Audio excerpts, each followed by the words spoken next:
bai. Bueno, lehenbizi egunon, eta esker mila hemen izateatik. Bueno, orduan,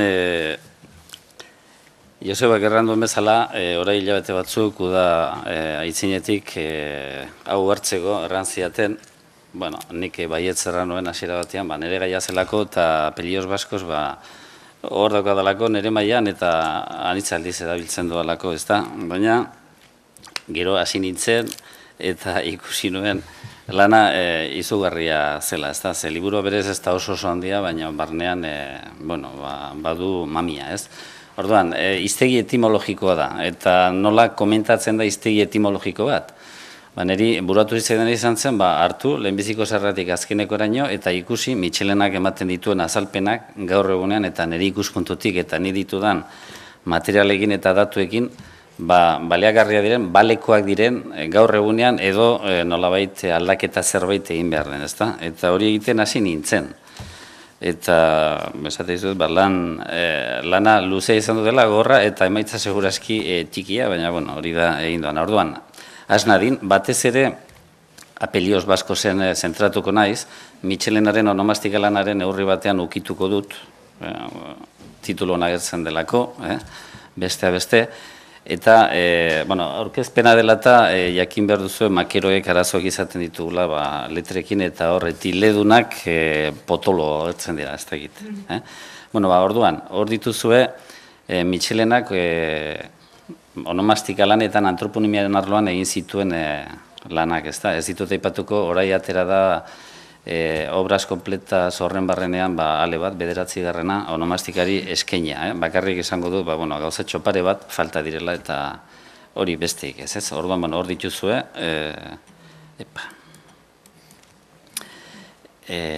hau ere antroponimia lana da, ezaguna gehiena, batzu luzea, beste batzuk laburragoak, denetari dago, hortan ez dut nik diskriminatu. Eta gero toponimian, hor dituzuenak, batzutan erreseñak dira, baina Michelenaren erreseña izantare erabat oso mamitsuak izaten dira, askotarako ematen dute. Eta, hor daukazue, azkenekoa, Euskal Herriko udalen izendegia, 1979ko liburua da, bere garaiko umea, Michelena orduan onomastika batzorde burua zen, eta berak egin zion hitzaurrea liburuskari. Interesgarria da, bai, testua bera, oso euskara doktorea erabiltzen dolako beti bezala, eta gero onomastikaren inguruan egiten dituen gogoetengatik, ez? Eta hori ez da obraz kompletatzen sartu, hori pasatu zaizue.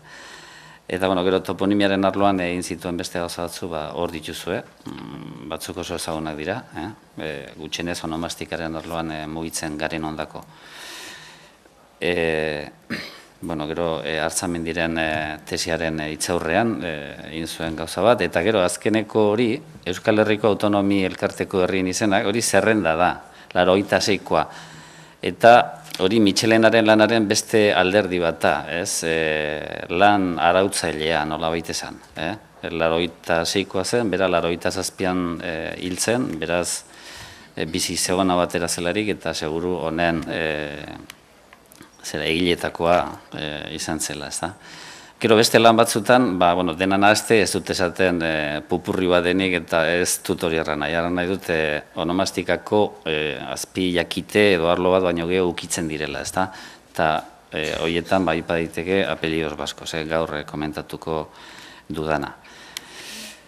Eta, kontuan hartu behar da, beste lan frankotan ere onomastikatuak erabiltzen dituela Michelenak, baina horien azterketa normalki ez dela izaten lanaren helburu nagusia, hau da, helburua, xedea beste bata, eta bide batez, ongi heldu zaiolako, ukitzen ditu, erabiltzen ditu onomastika datuak, fonetika historika baskan adibidez, eta beste frankotan. Zertarako erabiltzen du Michelenak onomastika bere lanetan? Lehenbizi, onomastika bera aztertzeatik, per se, hori Pelillos Baskosen egiten du. Euskal Herri osoan ageri diren elementuak nabarmentze aldera. Hau da, euskararen batasun zaharra azaleratze aldera. Erraten du, Euskal Herri osoan agertzen direla baga eta zu. Hori importantea da, euskara batu zaharra eta gauza horietarako, ez da. Gero, euskalkien arteko muga finkatzeko. Euskara bera aztertzeko, ez onomastika bera, euskara bera, fonetika, fonologia kontua, morfologia, hiztegi kontuak, batez ere, noiz, testurik etzegoen edo oso urriak ziren garaietako gauzak aztertzeko. Antzinatea, 10-15 menden arteko tarte hori. Euskararen edadura historian zehar zen izan den jakiteko. Adibidez, hor ditugu Akitaniako eta Lergako izena azterketa. Akitaniakoa biziki garrantzizkoa guretako eta Lergakoa, Nafarroandako, Uxokondako bereziki, oso. Alderdi batean, adibidez, Tiron ugaldearen goiko arroan, kasu honetan, Euskaldunen kopurua goiti behiti zein zen jakiteko edo kopuru zehatzik ezin eman, oraikoz, eta gero Petersonek zer egingo den, baina oraikoz, gero, populazio mugimenduaz hitz egiteko, Euskal Herrian kanpoko hizkuntzen presentzia nabarmentzeko, hau da, euskara ez diren beste hizkuntzen presentziaren berri emateko, eta, hemen olako ohar bat egiten du, arriskugarria dela eremu onomastikoa eta eremu linguistikoa beti identifikatzea, ezta? Eta gero, gara historiko desberdinetan euskararen eta beste hizkuntzen estatusa zein izan den finkatzeko edo igartzeko, bintzat, ez pixkatola, ikusteko. Bueno, Apelios Baskozek 3 argitaraldi nagusi izan ditu. Uste dut, lehen Joakin Gorrotxatek errandu bezala, bere lehenbiziko liburua izan zela, 53koa, formatoz liburuzka zen, 2 urte berandago 2. edizio atera zen, eta gero 73an 3. Eta aldaketak izan dira, horiek gero ikusiko ditugu. Egila hil ondoren, berriz atera zen 4. Beste bat 97an, eta azkeneko hemenak azartze bat dago, lehen ikusi dut 2011koa dela obras kompletaz, ez 2012ko, ni 2012 jarri, baina 2011 jarri beharko nuke. Eta ez dakit tartean ez ote dagoen besteren bat. Edozen modutan, azkeneko horiek, testua berez, 73ko edizioaren bir imprimaketak dira. Lehen edizioan, azken zenbakiari behiratzen badiozue, 623 sarrera, agertzen direla ikusten da, baina horrek trampa badu, zergatik, tartean badirelakoz B duten sarrera batzuk, kasontan 3, orduan, osotara 637 dira. Lehenbiziko edizioan ere B hori zertarako sartu zuen, segurazki liburua eginta gero, kontuan hartu orduan ordenagailurik eta etzela, eta gainera bidalketa sistema ibiltzen duela.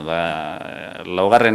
ikus, 325, eta orduan, zenbakiak aldatu ezkio, sistema hori guzia pikutara, joango zen. Orduan, B, 400, eta gero 400 eta B, 400 B sartzen du. Eta, arrazoia hori da, sistema dena ez hankaz goratzea. 2. edizioan, 634 sarrera daude, baina gero badira beste 20 bedun, eta zedun bat ere bai. Hori azkeneko orduko izango zen. Eta osotara 648 sarrera. 3. edizioan osotara 670 ateratzen dira. Horiek kontuak, badira, alarik ere, 3 ediziotan berdin azaltzen diren puntuak, sarrerak, 456 guztira. Esango zu, horreza dago kontatu eta gitxo, sarrera banan ikusi behar dira eta 3 edizioa konparatu jakiteko batean beste deitura bat sartu duen edo ez. Orduan, atzean, zenbaki hauen atzen izugarrizko lana dago, eta zertarako, ongi ez dakit, baina izugarrizko lana dagoela, bai. Bueno, eta denera, 3 ediziotan berdin daudenak, aldatzen ez dinak, 458 dira. Baliteke, bakarren batean zerbait eskapatu izana, deituraren bat edo, azerean, bueno. Lehen 2 edizioetan berdin daudenak, 117 dira. Eta azken 2 ediziotan testu bera aurkezten dutenak, 123. Pixka bat ikus dezazuen, zein izan duten dinamika edo historia. Bueno, lehen argitaraldia, Biblioteca de los Amigos del Paisen, ateratzen 53an, esan bezala, Donostian, eta bildumaren izena Monografias Baskongadas zen, 11. zenbakian. Eta hor daukazue pixka egitura zein da, sarrera lehenik, gero laburduren azalpena, deitura toponimoen azalpena, zatirik garrantzizkoena, hori alfabetikoki jarrita, izen aurkibidea, bibliografia eta aurkibidea. Eta honela hasten da, pixka bere burua zuritu nahian bezala. Lo relativo a esta ciencia o arte, etimología salida, o como quiera llamarse, va asociado en la memoria común a una serie de chascarrillos, algunos muy graciosos y no siempre faltos de exactitud, que le confieren un carácter poco envidiable de entretenimiento temerariamente aventurado, gobernado por los caprichos de la más pura arbitrariedad y con sus ribetes de disparatado. Kontuan hartu behar duzu, garai hartan egiten ziren lan asko aski xelebreak ziela. Sospetxo, baina bai xelebreak, ez? Bueno, garbi dago, lerro horietan adierazitakoari aurka egiten saiatu zela Mitxelena. Ordura arteko egoera iraultzen saiatu zela eta lortu zuela, biztan da. Euskal fonetika historikoaren eta hiztegiaren ezagutza sakonetik abiatuta. Hori garrantzizko baita lana ongi egiteko. Euskal fonetikaren berririk ez badakizu, ezin duzu deus ere egin onomastikan. Bueno, Apelioz Baskosen Euskal deituren gaineko behin betiko lana izatetik urrun dagoela dio, aurretik beharrezkoak ziren ikerketa historikoak falta zirelako, ezta? Eta berak esaten du, horregatik dago komilen artean, hizkuntzalari gai soila besterik ez izanik, ezin ditulako lan horiek burutu. Historia lanak biztan da ez. Euskal toponimia eta antroponimian ilunak diren gauzak eta oraindik azaltzeko daudenak arrasugariak direla dio eta lan honetan, Apelioz Baskosen horiek erakutsi besterik ezin duela egin. Hori da esaten duena. Gehienetan, beretako hau ere kontuan hartzekoa da. Nik hau Satustegi deitu nion behin, eta Satustegi ongi xamar ezautzen zuen Mitxelena eta ala arrantzuen, ez da, eta nik uste hola den, ez.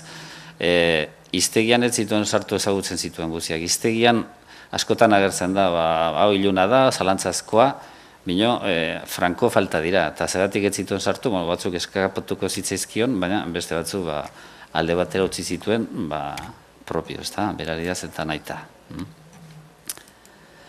Bueno, eta orain, hau frantxez ez dago, pixka sufrituko, baina tira, ez, irakurtzeko orduan, Lafonen erreseina da, gero Vallejo, gaur ikasi dugu ez genekienok bere tesi zuzendari izan zela, ez da, horren erreseinaren zatitxo bat jarriko dut, eta Rolfsena falta da, hori eren egun eskuratu nuen, baina ez dut aukerarik izan, berziontan ibiltzeko. Orduan, bueno, on doit féliciter M. Mitxelena de sa prudence en matière d'étymologie. Il sait fort bien distinguer ce qui est dur et sûr, ce qui ne l'est pas. Il ne se perd pas en explications inutiles quand la signification d'un dérivé, d'un composé ou d'un suffixe est claire et ne fait pas difficulté. Lorsqu'un nom ou un élément formatif est l'objet d'hypothèses, il n'expose que celles qui sont plausibles, en indiquant parfois ses préférences. On peut n'être pas d'accord avec lui. On n'a jamais à lui reprocher d'être aventuré. Orduan, bueno, erraten du, zuhurtziaz jokatzen duela Mitxelenak. Behar bada, bueno, zela doze honen berarekin, baina beti ere zuhurtziaz jokatzen duela. Eta hau Vallejorena, la firma del señor Mitxelena es garantía plena de que el tema de este libro, sobre el que se han volcado tantos trabajos de aficionados, ha sido tratado con la probidad, honradez, exigida por la filología y la lingüística. Sus características de investigador prometían, además, un libro ponderado, mesurado. Y tal es el resultado. La filología debe al señor Mitxelena una contribución sólida, y los vascos, tan legítimamente aficionados a la etimología de sus viejísimos apellidos, ya pueden acudir a una fuente de información científicamente seria. Bueno, hor, mitotik pixka bat ere bada, sus viejísimos hori, bueno, ikusi beharko denuke, baina tira. Beti ere laudoriozko erreseina da. Bueno, Mitxelenak erraten du, sarreran, lanaren helburu nagusia deituren etimologia azaltzea dela. Beraz, hiztegi etimologikoa da, ezta? Eta erraten du baita ere, etimologia hitzak balio relatiboa duela. Etimologia zientifikoak, oraingo formak edo garai batekoak, lekukotu diren edo proposatzen diren beste zenbait forma zaharragorekin dituen harremanak finkatu besterik ezin duela egin. Atzerago ezin dugola, joan, beti muga bat dagoela, ezta? Azalpen etimologikoa ematea osagaiak zein diren zehaztean datza. Barne bidetik, berak ez du larraten, baina hori, barne bidetik, hau da euskarak dituen eta baliabidekin, edo bestela kanpo bidetik, ez? Ondoko hizkuntzetan gertatu direnak eta ikusirik. Patronimikoetan jatorri duten deiturak alde bat uzten baditugu, deitura anitz, hemen azaltzen direnak toponimikoak dira. Persona izentzat har daitezkeena gorko horiek dira, hau atzoko Daviden hitzaldia ditu baino lehen egin nuen dorreatik hartzen da anaia, bestela behar da itzateke gertuko. Orduan, berak ere erraten du, gehienak toponimikoak direla, eta toponimikoetan oikonimikoak, hau da, etxe izenetan oinarrituta daudenak ere sartzen ditu. Beste kontua da, eta hau nire hitzak dira hauek, ezta? Mitxelenak aipatzen dituen deitura guziak, bizirik ote dauden gaur egun. Datarekin ematen dituen erdiarokoak ez hori biztan da, gehienak behintzat erdiarokoak dira, eta ia ez. Eta garbi esan daitekela uste dut, akronikoa ez, baina bai pankronikoa dela, ez da, hau da, hartzen duela, euskaraz dakizkigun gauza guziak eta hor sartzen dituela, eta deiturak ez dira, 20. mendeko eman dezagun Euskal Herriko, Euskal deituren argazkia, ez da hori, historia hartzen du kontuan. Zailtasuna handitu egiten da deiturak aztertzen direnean, erraten du Mitxelenak, lekuaren deskripzio berare eskaz dugulako. Uste du badirela hala ere interpretaziorako posibilitate batzuk, etimologiak erabat onargarriak izan daitezkela edo zeharo gaitzesgarriak, eta tartean badirela anitz maila, alde batera edo bestera. Lanean hau, zalantza maila ugariak alegia, aintzat hartu beharra dela dio.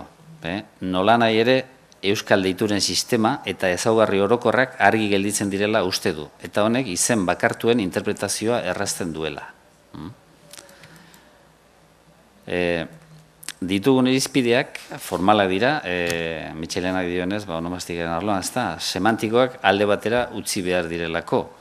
Eta horiek gure kasuan bestetan baino ziurtasun txikiagoa dutela, behar bezain zaharra den dokumentazioa falta dugulako. Falta genuen Mitxelenak lan hau egin zuenean, gaur egonean, David eta beste batzuk ari dira, eta hor daukagu fuentes dokumentales medievales del País Vasco, eta hor izugarrizko altxorra dago, oraindik ere neurri batean behintzat baliatzeko. Honen ondorioa, interpretazioa anitzaldiz ambigu izatea da. Datu zahar-zaharrak ez ditu bitartean, batzutan interpretazioa ambiguoa edo ez oso segurua izango da. Latinaz eta latin hizkuntzez baliatu behar duela, erraten du, hau zia sarreran. Maileguak ez dira inongo hizkuntzaren dako desohorea, trukearen eta zibilizazioaren erakuskari baizik.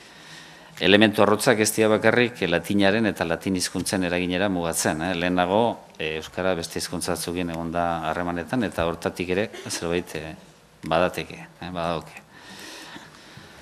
Hemen garaterekiko, justo garaterekiko bere desadostasuna erakusten du, hor ikamika ibili ziren luzaz. Eta euskaraz historian zehar galdu eta zin berreskura ditezken hitzak badirela onartzen du, baina uste du badirela oraindik azalkizun dauden izen asko. Beste hizkuntzetan oihartzuna dutenak alegia. Euskal azalpenik ez duten ondarkiak eta haiekin sortutako izen multzoak. Ondarki horrekin ez da gizarra nahi dudan, lehen irakurri dut, eta nik uste zaharkin edo resto edo olako zerbait ez desinentzia, ez hartu beste alderdi hortatik. Onomastika jakite historikoa dela, dio, eta agirietan eta idazkunetan azaltzen diren forma zaharrak biziki garrantzi handikoak direla. Hori biztan da. Toponimia lanetan aritzen direnek beti aintzat hartu ez badute ere. Garai hartan, orain saiatzen gara, lehengoan Ander Rosek erakutsi zigun, beti ez dugula lan ongi egiten, baina, ustezko edozein etimologiaren aurrean, eta honetaz Ricardo mintzatu da lehenago, egitate batek, hipotesi baten aldean duen balioa dute forma zahar horiek. Goizutan nondik heldu da, hainbat hipotesi jaulki daitezke ez da, baina goizubi eta datua baldin badugu, Patxiku Perurenari gustatzen espazaio ere, nik uste garbi da hola, ez etimologia zer den, edo beste erraz bat aipatzeatik, etxarri, etxaberritik, horiek dokumentatuta daude. Deituretan, anitzaldiz, aldaera osoak, zaharrak, evoluzionatuen aldean gorde dira. Eta hor dituzue adibide batzuk, ez da? Eta honek eskatzen du, gaur egunea esango hori bistakoa da, baina garai hartan ez omentzen dain bistakoa zenbaiten dako, ez da? Hizkuntza aldakuntzen, soinuen bilakaeraren gaineko ideia batzuk izan behar ditu deitura horien interpretatzaileak, bestela ezin egingo du. Bueno, orain, euskal deitura zer da? Mitxelenaren arabera, hor daukazue, jendeak euskal deituratzat hartzen duena. Hori oso zabala da, baina hori da lehenbiziko puntua. Deitura euskalduna da, osagaietako bat euskarazkoa izate hutsagatik. Deitura euskalduna da, osaera, osagaien elkarkera edo, euskararena bada. Lau, tratamendu fonetikoa euskararen adenean ere deitura euskalduntzat har daiteke. Eta hor, ripalda aipatzen du, azken batean latineko bi hitzetatik atea delako ez da ripa eta alta. Baina euskaraz, erripalda da, berez, ez? Orduan, tratamendua euskararen barnekoa da. Orduan, garrantzizkoa ez da jatorria, gehiago bestia. Irizpide fonetikoa erraten du, lexikoa baino ere seguruagoa da. Importantea da. Patronimikoak, eta hori da nik ikusten duan Mitxelenaren lan honetan utxartea edo, seguro propio egin zuela. Patronimikoak ez ditu beren beregia aztertzen. Gure artean izugarrizko maiztasuna eta garrantzia izan badute ere. 16. mendean deiturak artean finkatzeko zeudela dio, eta deitura toponimikoak jabea leku horretan sortua edo bertako osoa zela besterik etzuela dirazten. Gaur egunean deitura aipatu, eta oraiko deituretan pentsatzen dugu, baina 16. mendean eta berandago ere etzen horrela, deiturak aldatzen ziren, holako salsa ondi xamarra zegoen alderdi horretatik. Bazen jarraikitasun bat, logika bat, baina etzen horreko sistema, beste zerbait zen. Araban, deitura bikoitzak atxikitzeko jora izan dela dio, eta bakuntzen direnean, Ruiz de Lejalde edo tankera horretakoak, ez da, patronimikoa gordetzen direla, erraten du, eta moduntara patronimikoen kopurua handitzen dela. Nik patronimia aztertu gero, eta niri irudipena da ez dela horrela. Batzutan, patronimikoa txikitzen da, eta toponimikoa desagertzen da, baina nik esango nuke, lepoa nuke egingo, baina esango nuke, gehienetan kontrakoa gertatu dela. Bakundu direnean, maizenik, osagai toponimikoa gorde dela zergatik, persona identifikatzeko egokiena zelako. Perez eta López eta milaka zeuden, ez da? Lazarraga behar bada, batzian hain beste. Gero, euskal deiturak erdara itzuli direla, zenbait aldiz aipatzen du, oso gai polita da, nola itzuli diren erdarara, jauregi bat palazioz nola bihurtu zen, eta ez bakarrik aipatzen du, ez zegoen landua gaia orduan, orain ez dago oso landua, badira lan batzu gehiago, baina oraindik ere asko falta zaigu, eta benetan gai polita da eta interesgarria. Gero, deituren elkarketa ez da eratorpenaz arduratzen da, pixka gero fonetika baskan egin zuna, ez da, osagaiak elkarketan da segertatzen den, segaltzen den, eta horrela, baina hori egiteko ez du deiturarik erabiltzen izen arruntak baizik, zeratik errazago delako, ez da, gauzak azaltzea. Eta gero deituren grafia ukitzen du, txistukarien arazo erraten du Nafarroan, hobiki tratatzen direla txistukariak dokumentazioan, baina nik hori pixka batean nabartuko nuke, Oksitanierazko testuetan hizkuntzak berak laguntzen duelako, latinekoetan gutxiago, gaztelaniakoetan are gutxiago, eta Nafarroko romantzean idatzita daudenetan, bide erdian edo ongo litzateke. Eozen modutan grafiak interpretatzen jakin behar da, hori lan gaitza da. Eta iparraldeari buruz barraten du ez eta zeta horretan, aski nahasketa dagoela, eta bokalen arloan ere bai. Orain, bigarren edizioa, eta ez tekin nola nabilen, ze ordu kartea dago, gezke ez da? 10 minutu? Jubi. Orduan, bigarren edizioan kontrazalean hau gertzen, ez tekin orden egila, ez da? En plena juventud, don Luis Michelena ha entrado por el camino de los buenos vascólogos y está llamado a recoger, por tanto, el legado que nos dejaron don Julio de Urquijo y don Resurrección María de Azcue. En la presente monografía pone a prueba su excelente preparación y su juicio ponderado y sereno.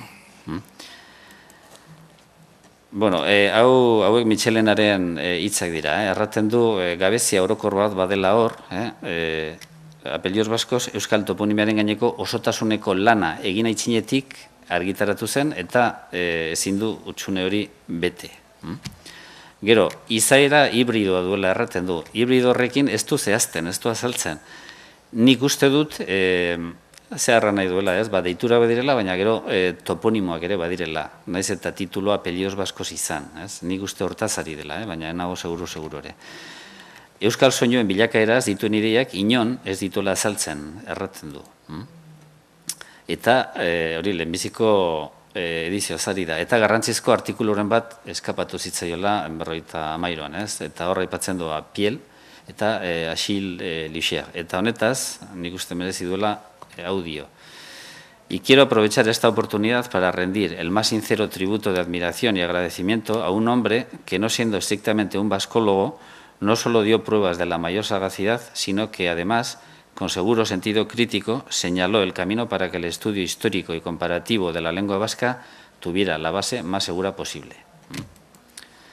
Bueno, eta orain hirugarren edizioa, laburki, hor, notas a la segunda edición gordetzen du, ez du gentzen, eta apendizia la tercera edición sartzen du, eta hor, gauza interesgarri franko daude, baina, ezin du sartu hortan momentu honetan, ez da.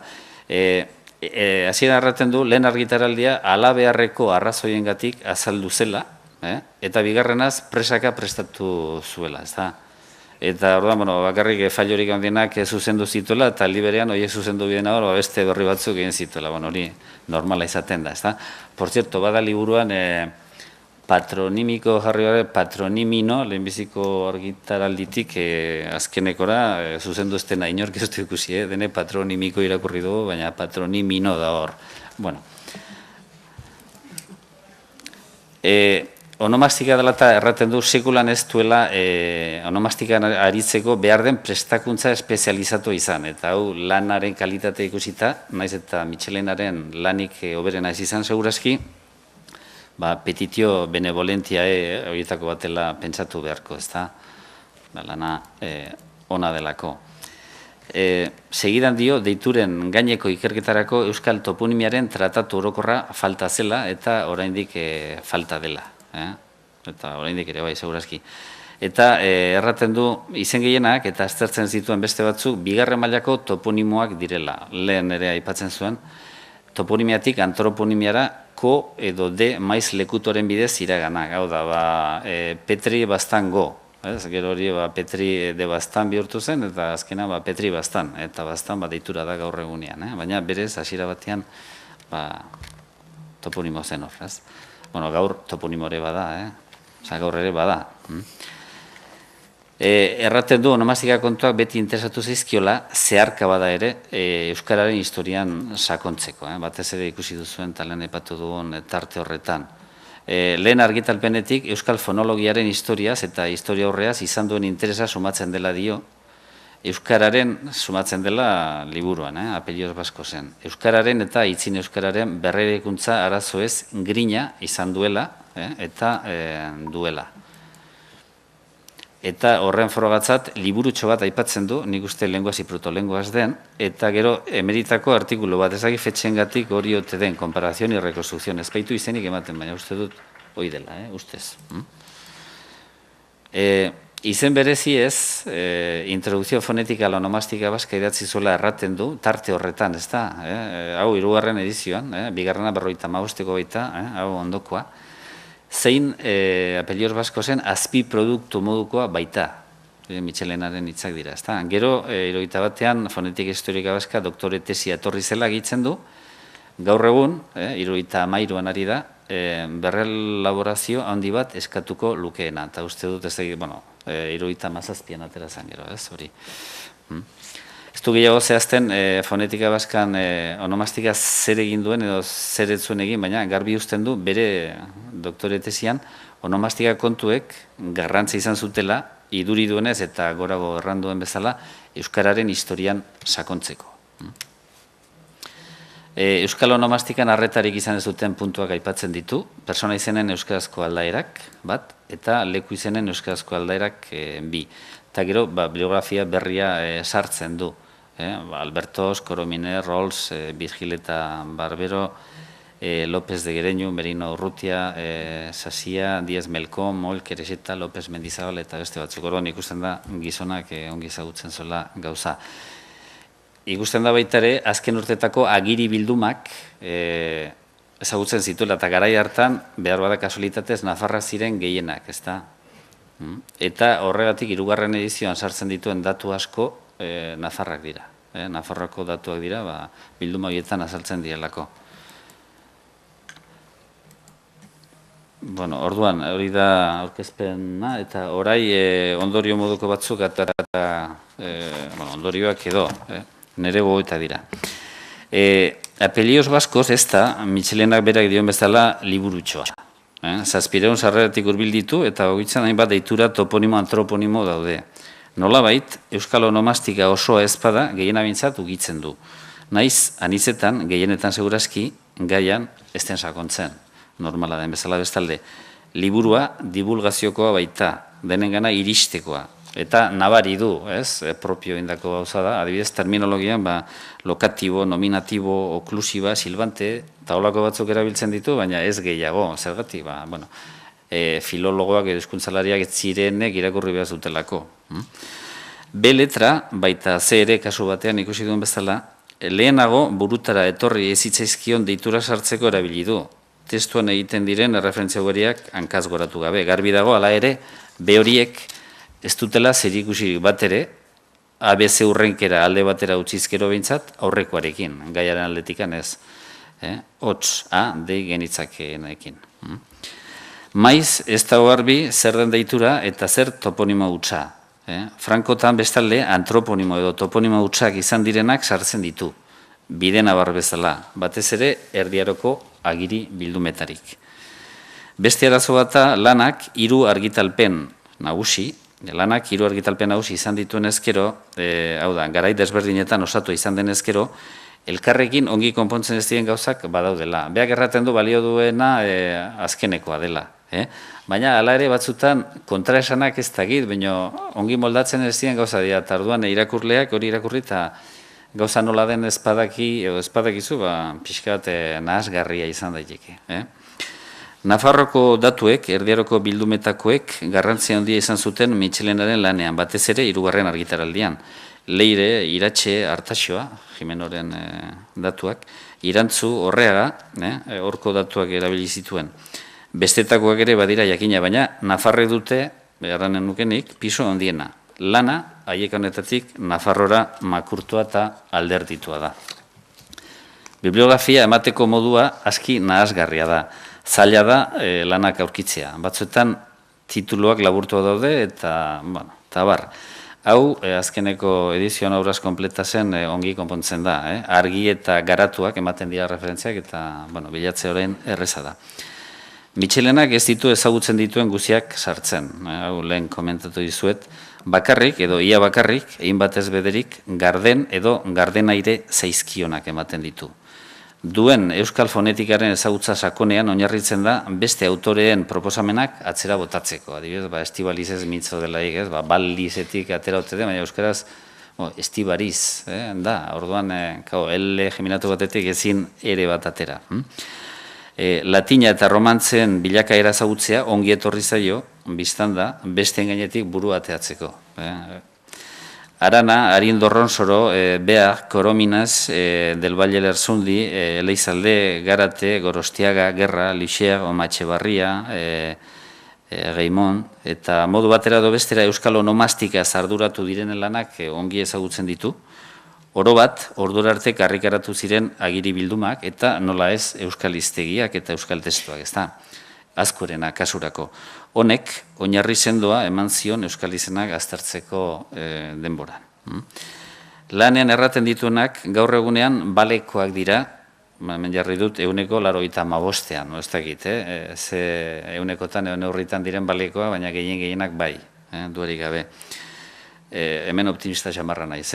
Apelioz Baskoz denok erabili eta erabiltzen dugun lana da. Denok gero ere erabiliko duguna, oraindik ere optimista dugu, baina ikerketa berriak badira eta horiek ere aintzat hartu behar dira, puntu batzuetan, batez ere. Dokumentazio argitaratu eta aztertuala, Mitxelenak ziurtasunez edo bestela erraten dituen batzuk, baiesten edo ez esten halko ditugu. Etxeita adibidez, etxeetaren moduko batetik atera denez, hori seguru jakiteko, erdiaroko datua behiratu eta iazea gertzen den da horren arabera, ingo dugu alde batera edo bestera. Zer diren, nondik heldu diren, ez dakigun horien kasuan ikerketa egin behar da, biztan da, hori lan gaitza da. Hau da, ikertzaile ernearen arreta ez da aski, lanare egin behar da eta gogotik gainera. Eta hemen datu bat aipatu dut, uste Jokinek alde indola, baina adibidez, gorrotxategi deitura, horre lanean erraten du gurutzetik atera dela, eta hori garbi dago, erdiaroko zeretan agertzen da, gorritxategi zela. Gorritxotegi ere bazegoen, azken batean, gorriren hipokoristiko bat gehitegi, gorritxoren etxea. Mitxelenaren lanean, badira, egun, balekotzat ezin ardailezkeen puntuak. Hauek zergatik zuzendu behar diren, argi eta garbia dirazi behar dugu. Lehen bailen, jakina da bezala, Mitxelenaren lanak, hau ere esagerazioa da, baina bibliatzat edo hartzen dielako. Zuzen honez, biztan da, honek dituen alderdi honekin eta utsen kasuan, txarrekin. Mitxelenaren lana, ikusirik, garbi dago ezin direla onomastikaren barneko azpilakiteak, deitu dunik, bata bestetik erabat bereizi, elkarrekin ikuskizunik ezpalute bezala. Dena lotua dago, horren nahi dut toponimoak, oikonimoak, deiturak, hipokoristikoak, patronimikoak, denek sistema bat osatzen dutela, sare bat, eta adibidez patronimikoak etxe izenetan agertzen dira, etxe izenak deituretan, eta hola, orduan denak kontuan hartu behar da. Gero egia da, metodologikoki nahi izan ezkero, alderdi bat bakarra har daitekela, nik horrela egin nuen adibidez hipokoristikoak aztertu nituena, zen txipiak ukitu nituelarik. Mitxelena bere garaiko, eta honekin bukatzen dute, Mitxelena bere garaiko umea zen, beste guziak garen bezala jakina, eta ahal izan zuen bezala jokatu zuen frankismoaren garai gogorrenean, toponimo eta antroponimoekin, izen deiturekin. Orain gauzak franko aldatu dira, euskal izenak ohi dira, ez beti, Nafarroan bereziki, edo iparraldean, ofizialak eta gaztelania zehazten dugunean ere erabilditzakegu. Ez denak apika, baina bai asko. Batzuek ez dute hau oraindik ikusi eta orain 50 urte bezala idazten segitzen dute. Ez da gai erreza, nik badakit hori, deituren eremua erraterako aski irristakorra eta labaina da. Baina aurrera egin behar dugu, gehiagikeriarik gabe, eta hori zaila da, gehiagikeriarik ez egitea, baina baita gure euskal izenen arautzea, normalizatzea, begien biztatik galdu gabe ere. Alegia, gure onomastikaren azterketa eta arautzea netako bintzat loturik daude. Eta hoi da.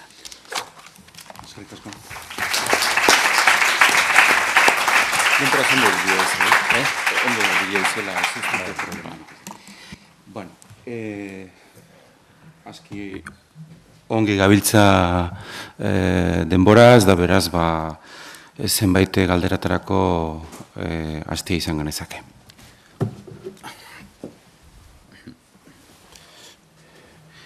Bai, Blanca?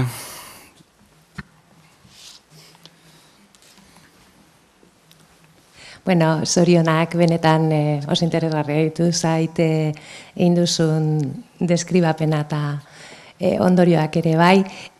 Hasieran esan duzu lan asko eta emaitza tipi edo.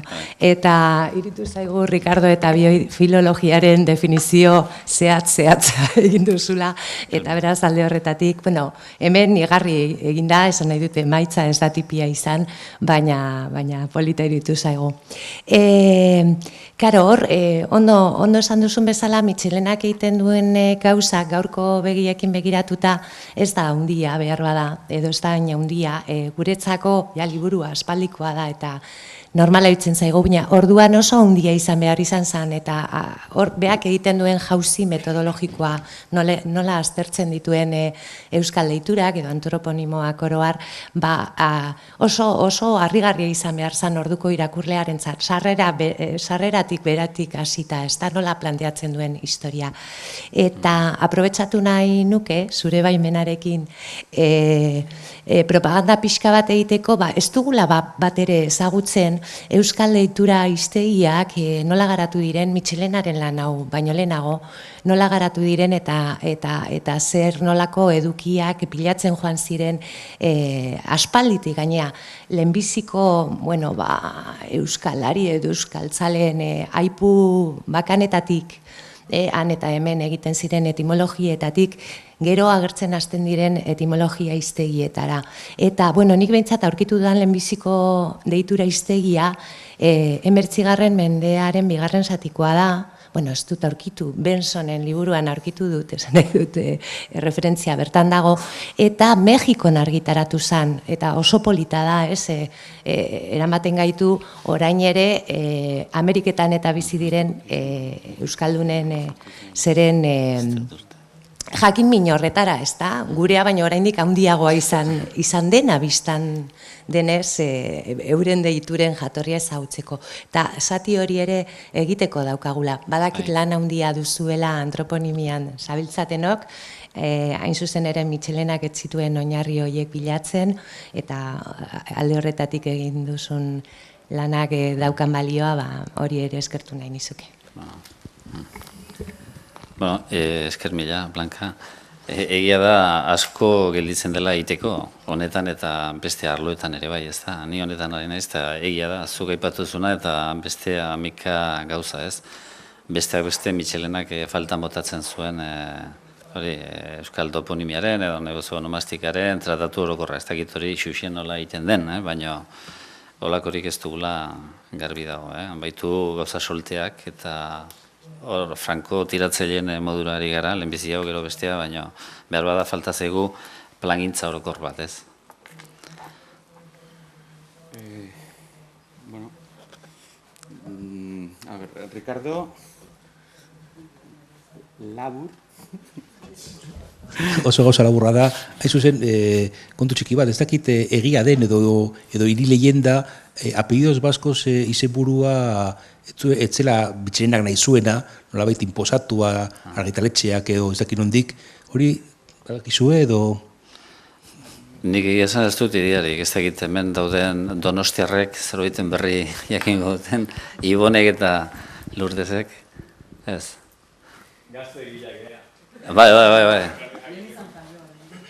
Bueno, baina donostiarrak ala ere. Lurdesek? Behar bada Baskalondorako gaia da, baina gelditu naiz azkenean bota duzun horren gehiagorako gogoarekin alegia. Izen berezietan gainera zehazki esan duzu ikerketa eta arau gintza elkarrekin lotuta joan beharko luketela, eta horretaz pixka bat gehiago jakin nahi nuen, baina pentsatzat ez dugula orain denborarik, gainera ez dionik nire ari denborak endu nahi. Hala badirudi ere. Ez dakit oso ongi ulertu dizuan, Lourdes erratu izen berezietan ez dagoela, bai. Esan duzu, hain zuzen ere izinen nola, oraindik baden jendea bere deitura frankismoaren garaian bezala idazten duena, eta bar, eta hor, bota duzu kapsulatxo bat, ezta? Ikerketak eta arautzeak, ikertzea eta arautzea elkarrekin lotuta joan behar dute. Erraten da, ulertzaileonari hitz gutxi, baina, bueno,